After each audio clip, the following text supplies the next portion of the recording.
Zo, goeiedag iedereen en welkom op een nieuwe dronevlucht hier te Kloosterzanne. Dus Kloosterzanne hangt ook af van de gemeente Hulst. Ik ben hier even aan de locatie van het plein, ook de vernieuwing al een tijdje hier, dus de nieuwe woningen.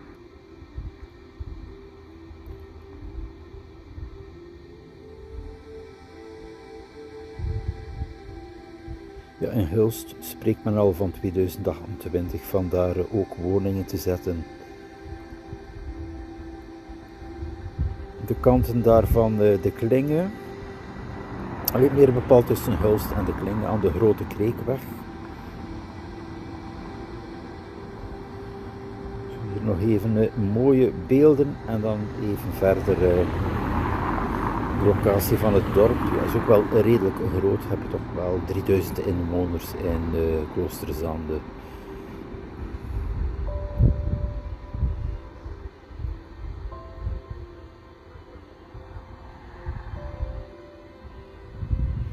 Ja, vanuit Vogelwaardig moet je hier ook wel soms zijn voor de apotheker en voor andere nutsvoorzieningen. Hè.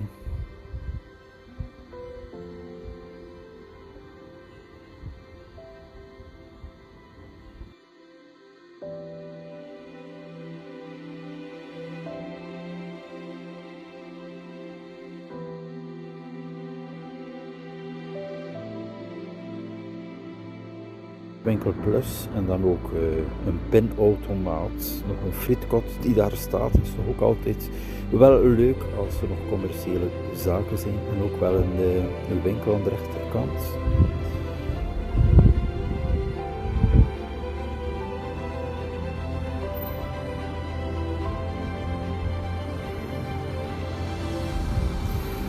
De locatie van de sportvelden, dan ook een buitenzwembad. Het is wat bewolkt weer, maar normaal gezien hier heb je dus ook het zicht dan op Perkpolder, hier bepaalt al de Westerschelde in beelden en waterzanden.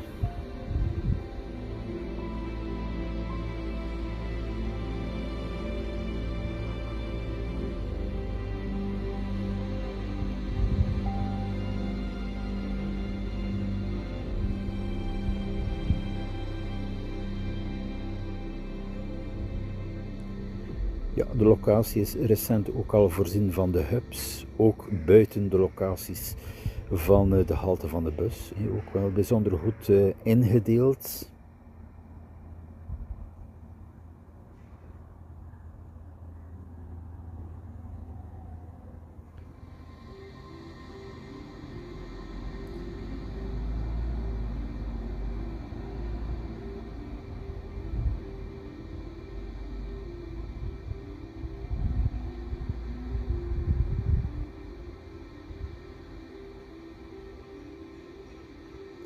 Ja, het is natuurlijk wel een eindpuntlocatie. Heb je dus hier niet de mogelijkheid naar de andere kant te reizen, moet je via Terneuzen langs de Westerschelde-tunnel. Hier heb je nog even de Connection Lane 10 in beeld. Is nog altijd aanwezig, eenmaal per uur tussen Hulst busstation en Terneuzen busstation Westerschelde-tunnel, maar natuurlijk het zal veranderen. Meer bepaald in schoolvervoer naar de toekomst toe en dan in de dag enkel via de hub.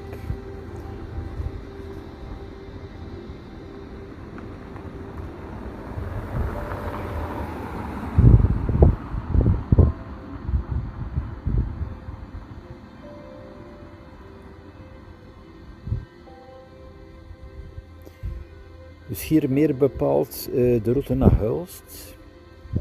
Dus de bus gaat via Vogelwaarde, Hengstee, Kloosterzanne en dan de hoofdroute hier rechtstreeks naar Hulst. Heb je ook wel nog Kuitaart, dus nog tussenlocaties, dan ook een halte aan Terholen. En zo is de bus dan terug vertrokken. Hè. Dus ook die route hier aan de linkerkant is in feite ook wel de hoofdbaan tussen Hulst en Waterzande. Je hebt dus hier een bijzonder goede verbinding.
Dus ook informatie terug te vinden op mijn persoonlijke website ihulst.nl.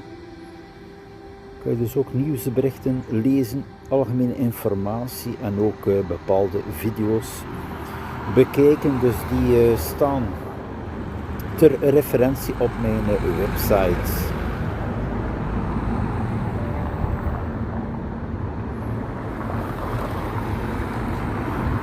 Er is hier toch nog wat doorstromingsverkeer, dus alles is duidelijk.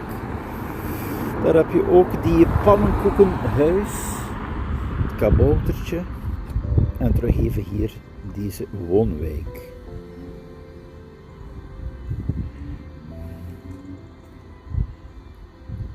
Ja, tegenwoordig is het wel interessant, de nieuwe bouw in de zin ook van de energiekosten, want het is bijzonder duur bij de oudere woningen. De verwarming, met de materialen van vroeger en zo, en ook het verbruik van oude verwarmingselementen kan bijzonder kostelijk uitkomen. Daarmee wel een goede zaak dat er dus vooruitgang komt, ook in de bouw, maar bon, het moet ook betaalbaar blijven.